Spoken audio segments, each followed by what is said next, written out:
अब देखिए ये बहुत इंपॉर्टेंट रिलेशनशिप है हमारे पास। अच्छा, ये हमें क्या बता रही है? ये वी कौन सा वी है?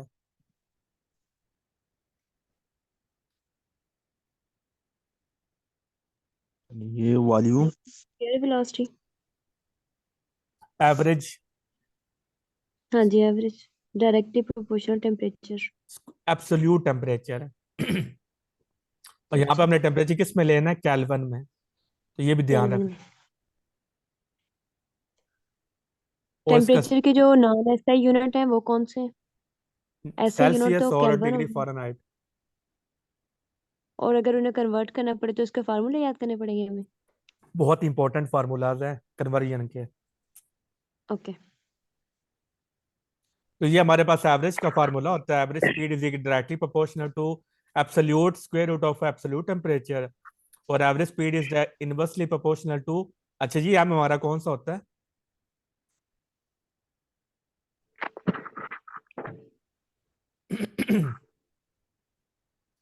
ये हम हमारा कौन सा है?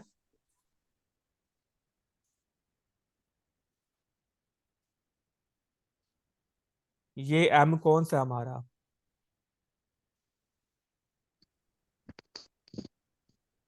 Molar math. हाँ जी, मॉलिक्यूलर मास या मोलर मास। उसके क्या होते हैं? इनवर्सली प्रोपोर्शन होती है स्पीड।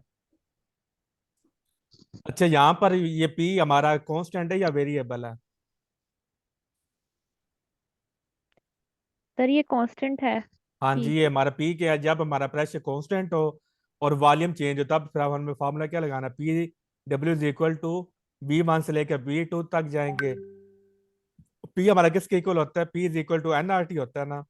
तो वहां से हमारे पास क्या आ जाएगा? N R T over V और डी वी। आर हमारा ये यूनिवर्सल गैस कांस्टेंट होता है, ये भी बाहर आ गया। टेम्परेचर भी हमारा कांस्टेंट है। और नंबर ऑफ मॉलिक्यूल्स या मोल्स ये भी हमारे कांस्टेंट है। तो ये सारे बाहर आ गए। तो ये हमारे पास ये वेरिएबल आ गया। जब आप इसकी इंटीग्रेशन करते हैं फिर हमारे पास फार्मूला क्या आ जाता है? W is equal to N R T natural log V2 over V1। तो वर्क का आपने ये भी फार्मूला याद करना है, पी डी वी का, या पी वी भी आप कर सकते हैं। और दूसरा फार्मूला आपने ये करना है।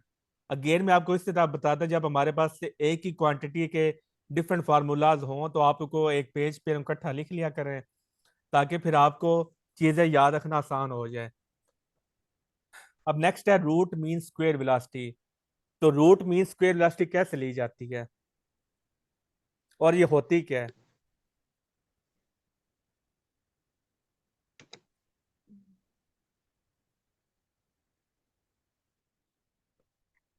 सर पहला पहले सवाल, वेलोसिटी का scale. Root mean square velocity होती क्या है? दूसरा सवाल, हम ये लेते कैसे हैं?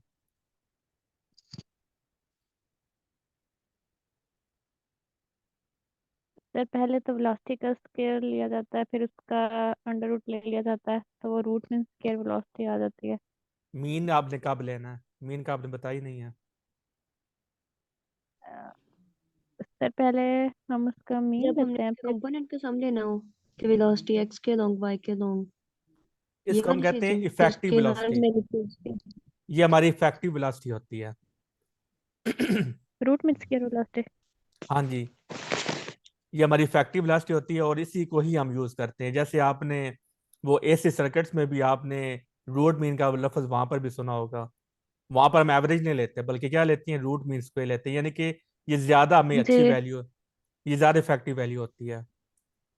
हम्म, इसको लेने का तरीका क्या सर होता है जी?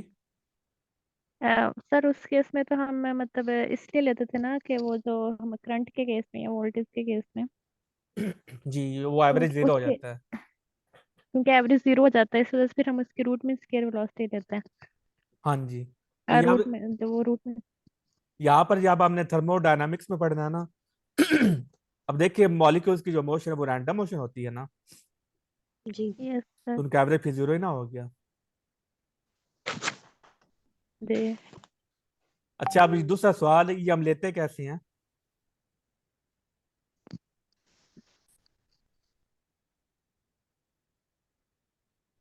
पहले स्क्वायर लेना है, फिर मीन लेना आई थिंक, और फिर रूट यस लेना है। सर। स्टेप हाँ जी, उल्टा करना है। पहले बैक। स्क्वायर लेना है किसी भी क्वांटिटी का, फिर उसका मीन ले लेना है, फिर उसका रूट लेना है।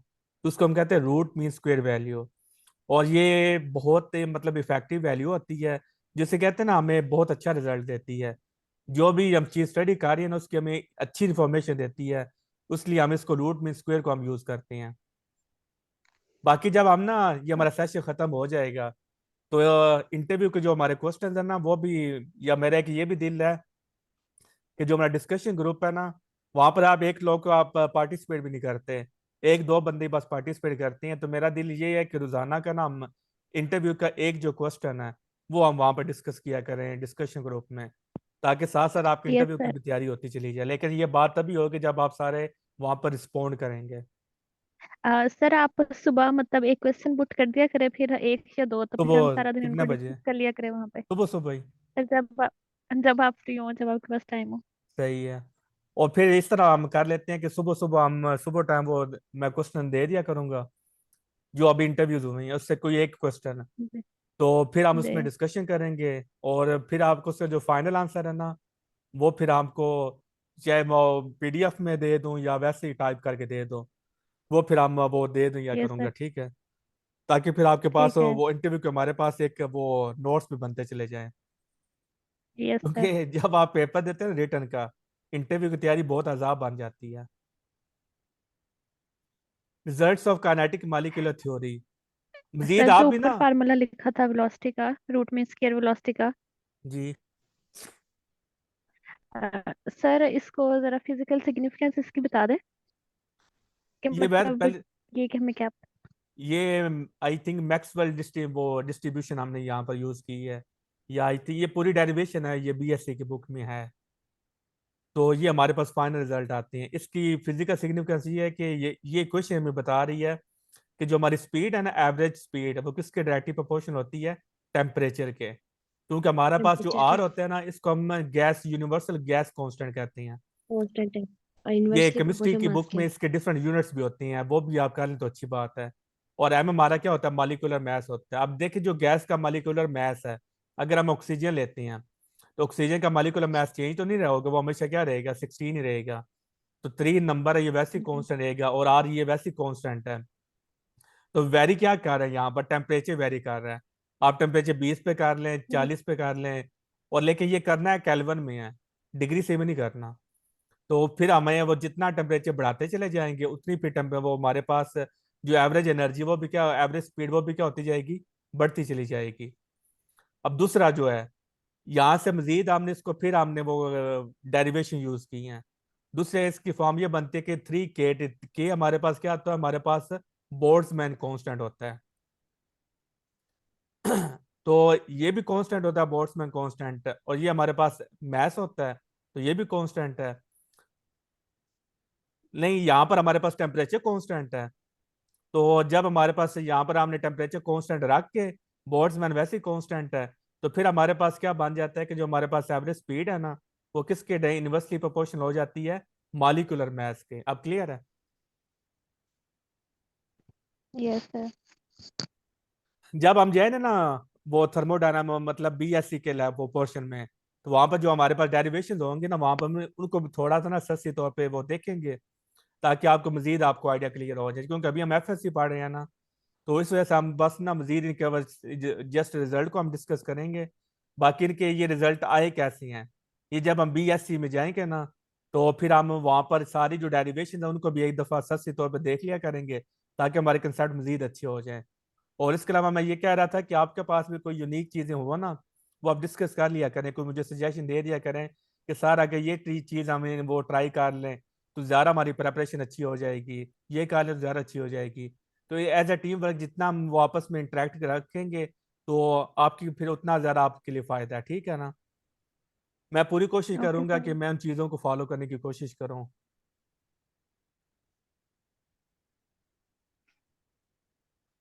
For one molecule, for one molecule हमारे पास जो एनर्जी किसके, इंटरनल एनर्जी किसके इक्वल हो जाती है? 3/2 KT के। ये सारे फार्मूलाज आपने करने हैं। और पी भी किसके इक्वल होता है? 2U/3। एक इसकी ये फॉर्म बन गई। दूसरी फॉर्म इसकी NRT, ये आपने पढ़ी है वैसे। तो जी। एन हमारे के पास किसके इक्वल होता है, नंबर ऑफ मोल्स किसके इक्वल होता है, N over N A. N divided by Avogadro number के। ये हमारे पास नंबर ऑफ मोल्स के इक्वल होता है। अगर हम एक वो एटम या मॉलिक्यूल की बात करें तो एन की वैल्यू 1 हो जाएगी, फिर नंबर ऑफ मोल्स किसके इक्वल हो जाएंगे, एवोगाड्रो नंबर के, 1 ओवर एवोगाड्रो नंबर के। तो फिर हमारे पास क्या बन जाता है, U is equal to 3/2 NRT। यहां से हमारे पास क्या आ गया, 3/2 R ओवर N, क्योंकि N की जब आपने क्या पुट कर दिया, 1 ओवर N, तो फिर हमारे पास क्या बन जाता है, 3/2 RNA T बन जाता है। और R ओवर N ये हमारे पास किसके इक्वल होता है, बहुत कांस्टेंट। बोल्ट्जमैन कांस्टेंट के, बहुत इंपॉर्टेंट बोल्ट्जमैन फार्मूला का। है।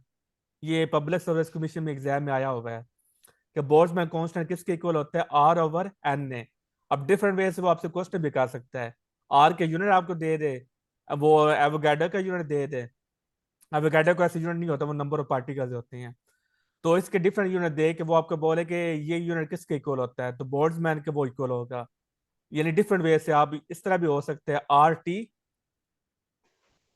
नहीं ये बनता है K ओवर, अगर NA हो, NA अगर आपने निकालना है तो वो फिर किसके इक्वल आ जाता है, R ओवर T के।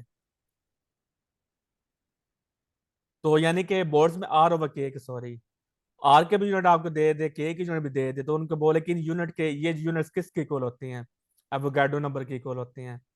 इसी तरह R किसके इक्वल हो जाएगा, KNA। तो डिफरेंट वे में वो यहाँ से क्वेश्चन क्या करता है, यहाँ से बना सकता है। तो इस तरह यहाँ पर आप इस तरह, इसे कहते हैं डीप स्टडी। तो जब आप इस तरह वो करेंगे, फिर आपको फार्मूले को जितनी मर्जी चेंज कर दे, फिर आपके लिए इशू नहीं होगा। डिग्रीज ऑफ फ्रीडम होता है कि हम कितनी आज़ादी से वो जो हमारा मॉलिक्यूल है ना, वो आज़ादी से मूव कर सकते हैं, उसको हम कहते हैं डिग्री ऑफ फ्रीडम। ये बहुत इंपॉर्टेंट है। ये आपको जुबानी याद होने चाहिए, ये मोनोटॉमिक गैस की डिग्री ऑफ फ्रीडम कितनी होती है, 3 होती हैं। और डायटोमिक की कितनी होती है, 3 degree of freedom translation motion के, 2 डिग्री ऑफ फ्रीडम रोटेशनल के। अब ट्रांसलेशन मोशन क्या होती है, वो राइट भी जा सकता है, एक्स एक्सिस में भी जा सकता है, वाई में भी जा सकता है। ये भी एक्स एक्स की जो मोशन है, ये भी ट्रांसलेशन मोशन है। वाई के लॉन्ग जो मोशन है, ये भी ट्रांसलेशन मोशन है। और जी के लॉन्ग, ये भी ट्रांसलेशन मोशन है। यानी कि 3 किस्म के ट्रांसलेशन मोशन वो परफॉर्म कर सकता है। तो उसको हम क्या बोलते हैं, उसको हमने फिर मोनोटॉमिक के लिए हमारे पास डिग्री ऑफ फ्रीडम 3 हो गए, और तीनों के तीनों किससे बिलोंग करते हैं, ट्रांसलेशनल के। तो दूसरी बात हमें यहाँ से ये भी पता चलती है कि मोनोटॉमिक गैस सिर्फ और सिर्फ ट्रांसलेशन मोशन परफॉर्म करती है, यहाँ पर रोटेशन या वाइब्रेटिंग मोशन परफॉर्म नहीं होती। तो जब डायटोमिक आता है तो 3 वो रोटेशन तो उसने करने ही करने हैं, मतलब ट्रांसलेशनल के, 2 उसमें एक्स्ट्रा ऐड हो जाते हैं। वो कौन से होती हैं, रोटेशनल मोशन के। तो टोटल भी कितने हो गए, 5 हो गए। जब आप रोटेट करते हैं ना, फिर आप 2 एक्सिस में मूव कर सकते हैं। सर कौन कौन से में? और दो में ही क्यों, मतलब तीनों में रोटेशन क्यों नहीं हो सकती? ये आप मतलब इमेजिन कर रहे हैं कि जब आप रोटेशन कर रहे हैं तो आप 2 एक्सिस यूज कर रहे हैं। इस तरह आप जब रोटेट कर रहे हैं तो आप 2 एक्सिस में एट अ टाइम मूव करते हैं। समझ लगी। ओके। Yes sir. मैथमेटिकल आपने डिग्री ऑफ फ्रीडम निकालने कैसी है, तो उसका फॉर्मूला क्या होता है, F is equal to 3A - R। इस फार्मूले से आप डिग्री ऑफ फ्रीडम निकाल, क्योंकि हमारे पास जब पॉलीटॉमिक आ जाती हैं तो वहां पर फिर आपने वो किस तरह निकालेंगे, suppose if we have if we have a number of gas molecules in the container, then हमारे पास ढेर सारे वो मॉलिक्यूल्स आ गए हैं, then total number of degree of freedom is F is equal to 3A। 3 से आपने मल्टीप्लाई कर रहे हैं, क्यों 3 से क्यों करना है, क्योंकि जितने भी मॉलिक्यूल्स होते हैं उनके पास ट्रांसलेशन मोशन लाजमी होती है, और ट्रांसलेशन मोशन के पास डिग्री ऑफ फ्रीडम कितनी होती है, 3। इसलिए आपने 3 से आपने लाजमी मल्टीप्लाई करना है। If the system has R number of constant, constant क्या होता है, रिस्ट्रिक्शंस, मतलब हाँ जी, अगर आपने के। उस पर रिस्ट्रिक्शन लगा रखी, आपने इस तरफ नहीं जाना, आपने उस तरफ नहीं जाना, तो उसको हम बोलते हैं कॉन्स्ट्रेंट। तो जब हमारे पास आर कांस्टेंट हो जाए then degree of freedom decreases. तो जब आपने पाबंदियां लगा दी फिर उनकी मोशन हो जाएगी, and it is equal to 3a minus R. R का मतलब है जितनी आपने उस पर पाबंदियां लगाई होंगी।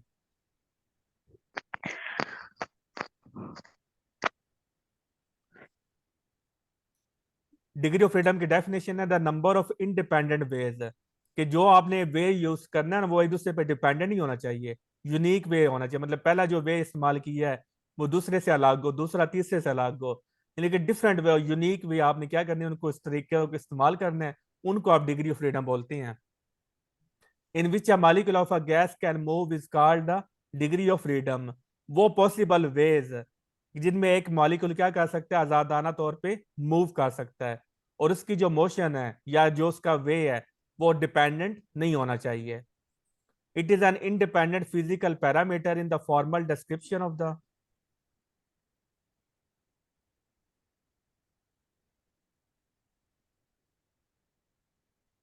तो ये आपके 3 डेफिनेशन है। डिग्री ऑफ फ्रीडम क्या होते हैं, the total number of coordinates required to completely describe the position and configuration of the system. कि अगर आपने पूरी सिस्टम की एग्जैक्टली आपने पोजीशन बतानी है और उसकी कॉन्फ़िगरेशन क्या है, उसके मतलब वो किस तरह की उसकी स्ट्रक्चर है, वो क्या कैसा बिहेव कर रहा है, तो वहां पर आप डिग्री ऑफ फ्रीडम वो आपको बता सकते हैं। तो ये इंटरव्यू में आपसे क्वेश्चन कर सकते हैं कि डिग्री ऑफ फ्रीडम हम यूज क्यों करते हैं, तो उसका आंसर ये आपने देना है। इससे हमें क्या पता चलता है, हमें सिस्टम की पूरी पोजीशन का और कॉन्फ़िगरेशन का हमें पता चल जाता है। ये तारीफ भी हो गई, और दूसरे में हमें इसका आंसर भी हो गया कि हम इसको यूज क्यों करते हैं।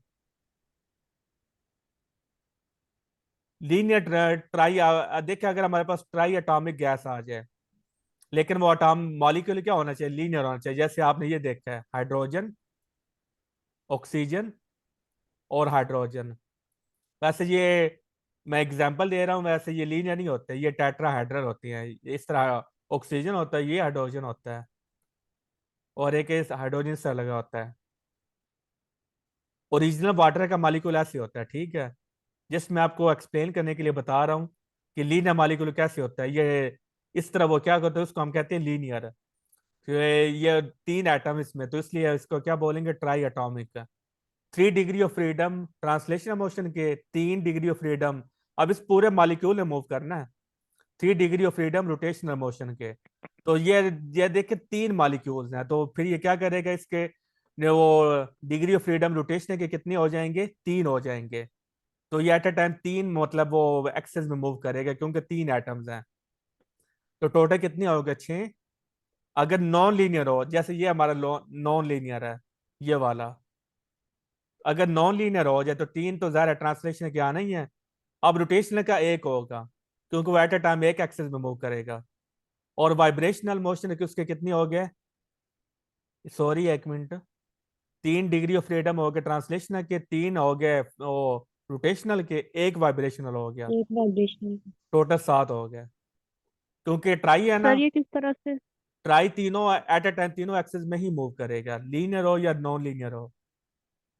तो इसलिए यहाँ पर वो हमारे इसका जो रोटेशनल आ गया वो 3 आ गए। और जो वाइब्रेशनल है, वाइब्रेशन मोशन क्या होता है, अपनी मीन पोजीशन की अपने मोशन को बार बार रिपीट करना, तो वो वाइब्रेशनल का एक आएगा। क्या कौन पूछ रहा था? सर मतलब पूरा मॉलिक्यूल जो है वो हाँ जी मतलब अपनी पूरा मेन मालिक्यूल। पोजीशन के, हाँ जी पूरा मालिक्यूल। मतलब अब फिर हम उसमें इंडिविजुअल एटम्स को नहीं देख रहे, हम जस्ट मॉलिक्यूल्स की बात हाँ कर रहे जी। हैं। हाँ जी, क्योंकि मालिक्यूल आपस में जुड़े ना बॉन्ड्स के जरिए, तो फिर ज़ाहिर हमें उस पूरे मालिक्यूल की मोशन को हमें देखना है। क्योंकि मोनोटॉमिक तो यहाँ पर हम डिस्कस कर चुके हैं एक एटम की, तो इसलिए फिर हम ज़ाहिर है जब मोनो एक एटम का हमारे पास आ गया फिर हम मॉलिक्यूल की तरफ आएंगे ना। बहुत इंपॉर्टेंट है स्पेसिफिक हीट्स। ये ऐसे याद करना तो काफी डिफिकल्ट होता है, लेकिन जब आप बार बार नजर मारते रहें तो ये आपको याद हो जाएगा। तो ये हमारे पास ये 30 अक्टूबर के पेपर में ये क्वेश्चन भी आया था। मोनोटॉमिक के लिए 3/2 RT होता है, डायटॉमिक के लिए कितनी डिग्री ऑफ फ्रीडम होती थी, 5। तो आपने 5 लगा दिया। नॉन लीनियर के लिए आपने क्या यूज करना है, 3 RT।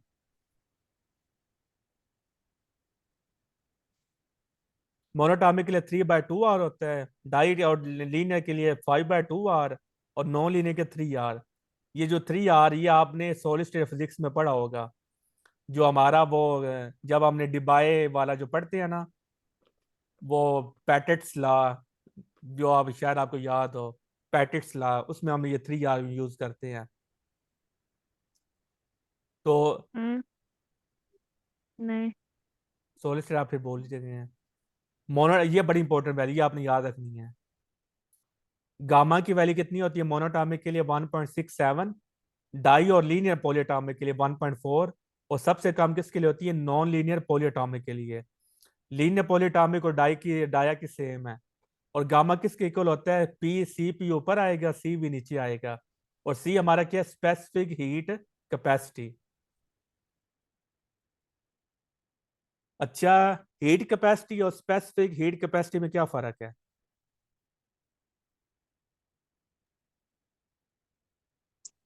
स्पेसिफिक सर, जब हम यानी कैपेसिटी पर यूनिट पर मास मास की बात आएगी, और हीट कैपेसिटी में मास की बात नहीं होगी, इज अ होल बॉडी की बात होगी। ये हमारे पास आयरन है, और ये हमारे पास स्टील है। तो दोनों में से स्पेसिफिक हीट कैपेसिटी किसकी ज्यादा होगी? मैं एक आपको एग्जांपल भी दे देता हूँ। सबसे पहले तो बताएं, हीट कैपेसिटी दोनों में से हीट कैपेसिटी किसकी ज्यादा होगी? सॉरी, या ना, इसको भी आप आयरन रखें, स्टील नहीं। अब ठीक है। सबसे पहले बताएं कि दोनों में से ये बड़ा आयरन का पीस है और ये छोटा आयरन का पीस है। तो सबसे पहले बताएं, दोनों में से हीट कैपेसिटी ज्यादा किसकी होगी? ऊपर वाले की, नीचे वाले की? ऊपर वाले की सर। और स्पेसिफिक हीट कैपेसिटी किसकी ज्यादा होगी?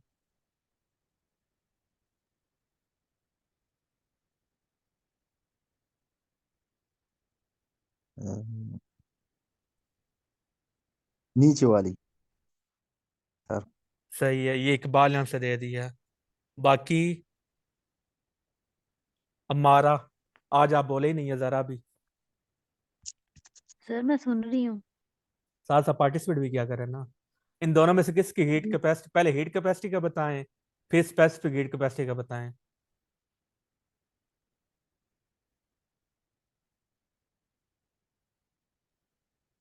सर इसका भी मैं पढ़ा नहीं है, मुझे आइडिया नहीं है इसका इतना। चलो तुक्का इस मार वजह से दें। मैं बोल रही थी। वो जो इकबाल ने बताया उसी के साथ ही फिर मैं तुक्के भी आपने एग्री वो करती कॉपी करने हैं। हूँ। वैसे आपका दिल क्या कह रहा है? शायद आपकी दिल वाला बात ठीक हो। सर स्पेसिफिक हीट कैपेसिटी जो है ना, मुझे लग रहा है कि सर कुछ भी नीचे वाले की ही ज्यादा है। और हीट कैपेसिटी?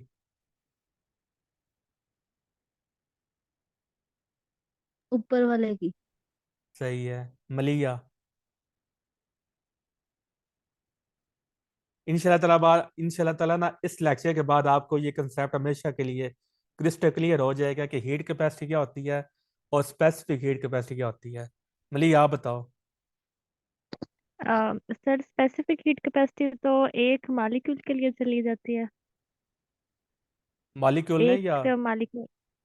मॉलिक्यूल के लिए नहीं ली जाती, उसका no unit no, kilo. 1 kilogram, 1 kilogram में किलोग्राम केल्विन का जब 1 डिग्री टेम्परेचर इंक्रीज करता है तो उस तो हीट तब मतलब प्रोड्यूस होती है, तो ये उसको तो हम आपने डेफिनेशन स्पेसिफिक हीट सुना दी बोल। ना। डेफिनेशन तो आपकी सर ठीक है। तो आप कंसेप्ट उस डेफिनेशन को अप्लाई करें। तो इन दोनों में से किसकी हीट कैपेसिटी, पहले हीट कैपेसिटी का बताएं, फिर स्पेसिफिक हीट कैपेसिटी का बताएं। हीट कैपेसिटी जो है वो सर मतलब कांस्टेंट प्रेशर और टेम्परेचर पे किसकी ज्यादा होती है? वो सारा कुछ उसे छोड़ें, सिर्फ आपने ये बताना कि यहाँ पर हीट कैपेसिटी ऊपर वाले की ज्यादा है या नीचे वाले की। STPP पूछ रहा हूँ, स्टैंडर्ड टेम्परेचर प्रेशर पे।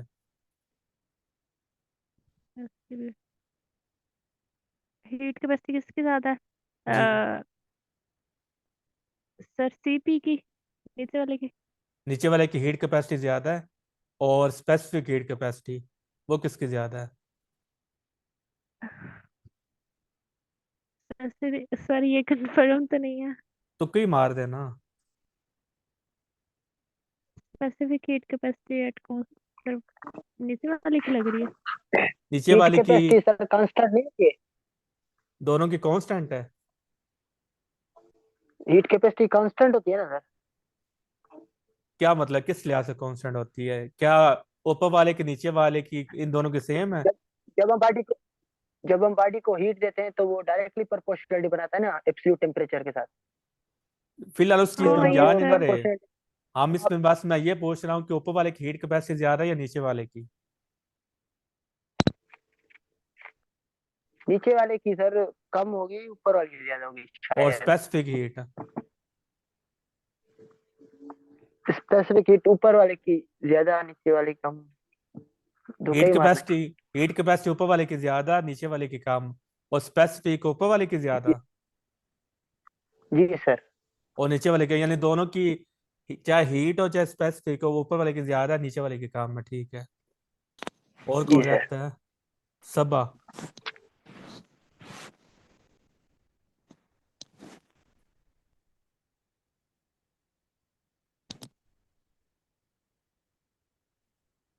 आप बताएं इन दोनों में से हीट कैपेसिटी किसकी ज्यादा है और स्पेसिफिक हीट किसकी ज्यादा है?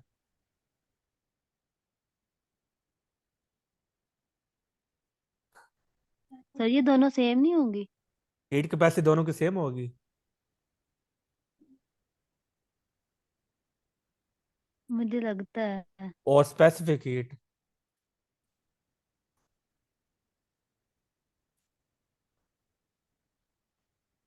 आइडिया नहीं है सर। तुक्के ही मार दें।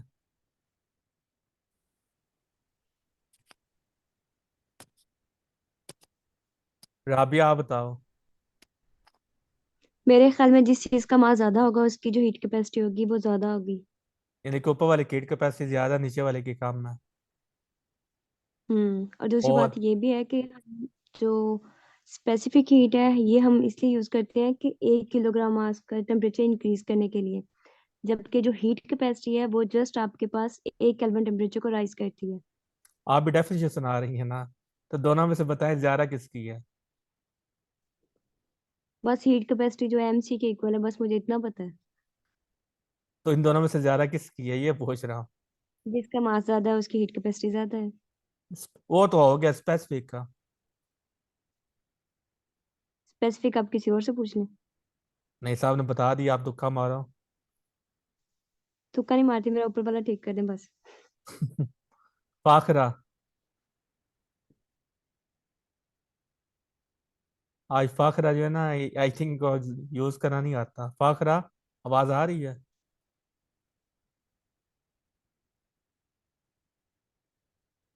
Specific heat capacity doesn't depend on amount of matter.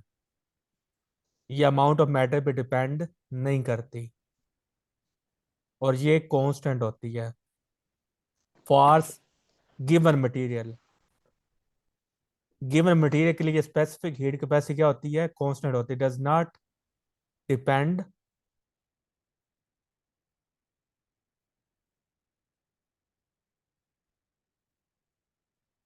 Depend on, लेकिन जो हमारी हीट कैपेसिटी होती है ना, वो अमाउंट ऑफ मैटर पे डिपेंड करती है। Does not depend on amount of matter.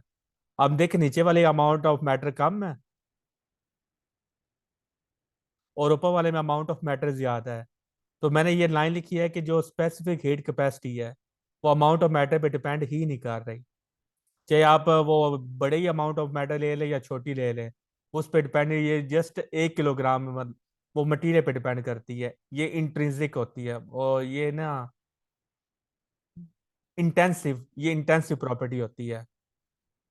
Does not depend on amount of matter. Extensive नहीं होती बल्कि इंटेंसिव होती है। इंटेंसिव मतलब ये मटेरियल अमाउंट पे डिपेंड नहीं करती।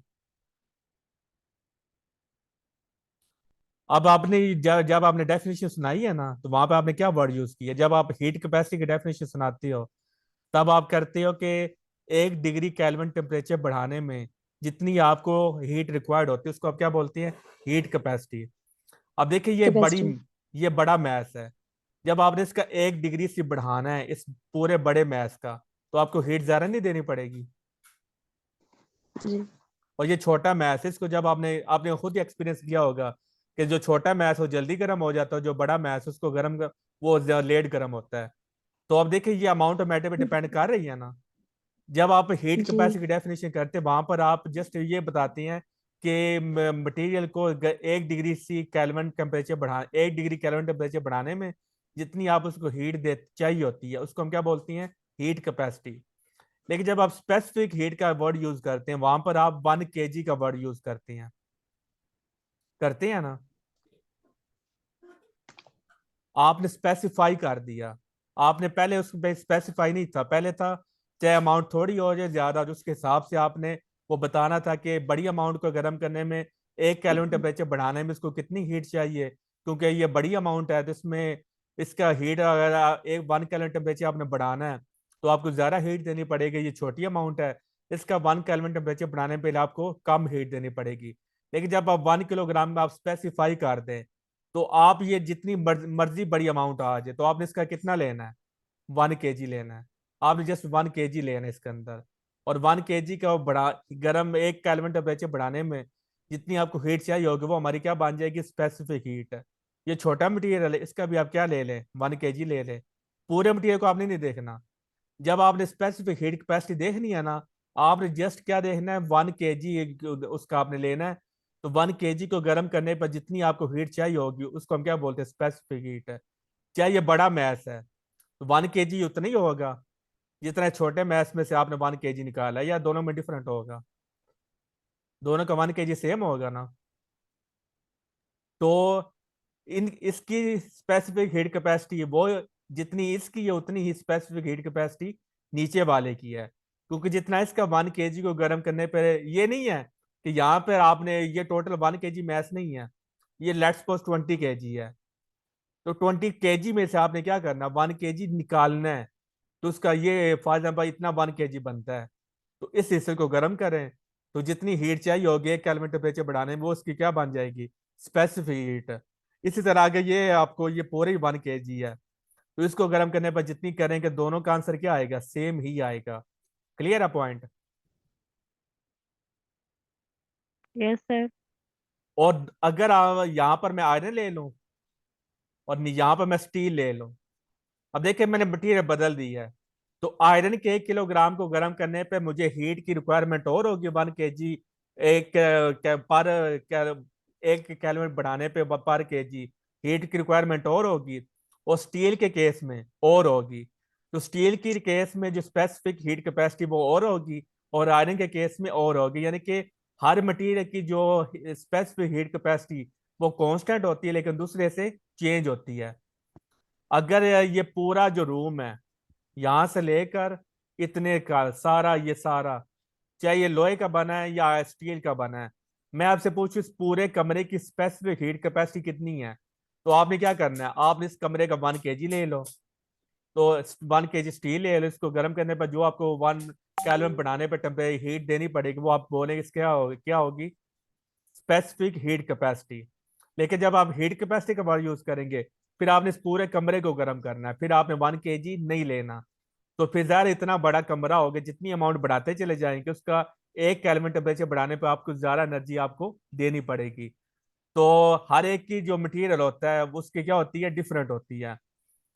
आयरन की और होगी, स्टील की और होगी, और ये क्या होती है, कांस्टेंट होती है। क्योंकि जितनी आयरन की स्पेसिफिक हीट कैपेसिटी होगी, चाहे वो बड़ा आयरन हो चाहे छोटा आयरन हो, वो हर आयरन की स्पेसिफिक हीट कैपेसिटी क्या रहेगी, सेम रहेगी। तो कोई क्वेश्चन है तो पूछ लें।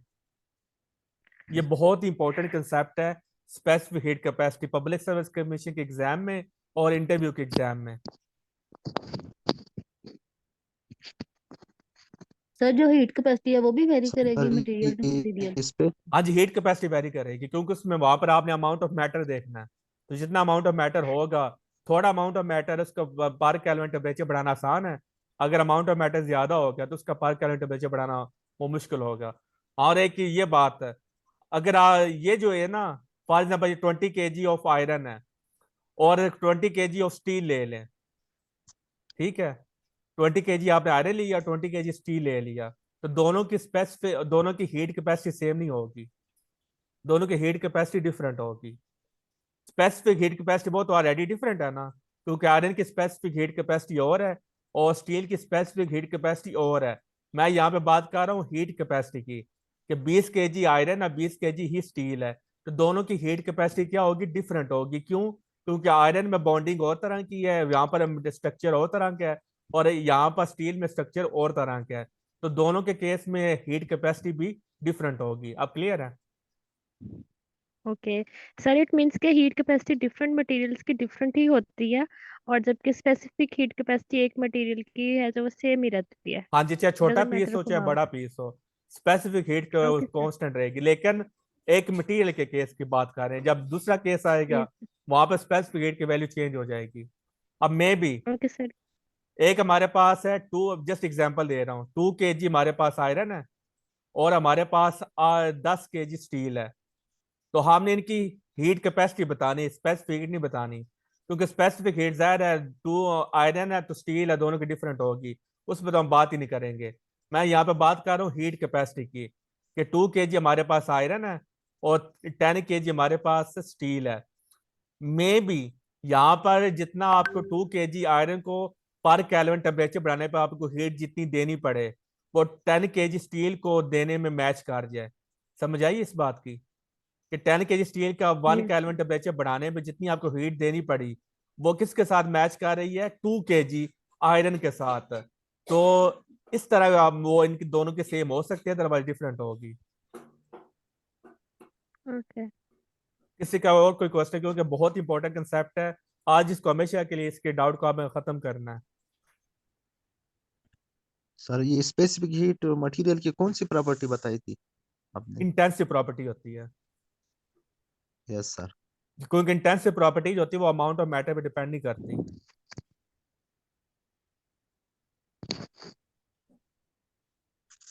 मेरे ख्याल से आप सभी को क्लियर हो चुका होगा हीट कैपेसिटी और स्पेसिफिक हीट में। तो ये फार्मूलाज हैं, ये आपने करने हैं इनको। एफ हमारे पास क्या, डिग्री ऑफ फ्रीडम है, तो ये डिफरेंट हमारे पास फार्मूलाज हैं, इनको आपने करना है। गामा किसके इक्वल होता है? गामा के दो फार्मूले हैं, C P over C B और 2/f। एफ हमारा डिग्री ऑफ फ्रीडम है। स्पेसिफिक, ये बहुत इंपॉर्टेंट एमसीक्यू है ये दोनों। स्पेसिफिक हीट ऑफ सॉलिड्स कितनी होती है, सी इज इक्वल टू 3R, और वैल्यू कितनी होती है 24.93, और वाटर की कितनी होती है 9R, और इसकी वैल्यू होती है 74.97। तो आज के लिए आपको मैं क्वेश्चन छोड़े जा रहा हूँ कि हम जब हमारी गाड़ी गर्म हो जाती है तो हम पानी क्यों डालते हैं, ये आज का आपका क्वेश्चन है।